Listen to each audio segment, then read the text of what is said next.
तर मित्रांनो, आपण आलो आहोत भादवड साईनगर येथे।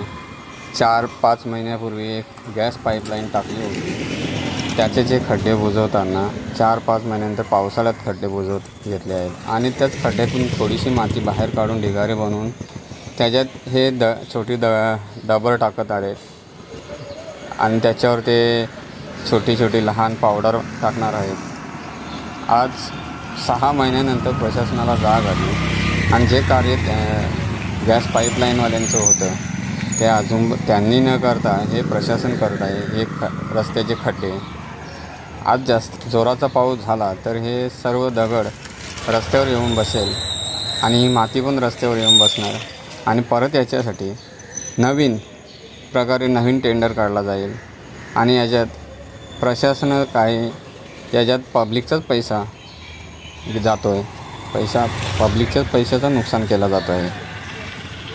आता बघूयात याच्यात प्रशासन कोणती कारवाई करतो ते। आज लाखो रुपये खर्च करून यांनी ही दगड टाकली आहे। जवळजवळ 1.5 ते 2 किलोमीटरच्या विभागात एवढी टाकण्यात आलेली आहे आणि खड्डे बुजवण्यासाठी ही माती त्यांनी बाहेर काढून त्याच्यात हे दगड टाकलेले आहेत।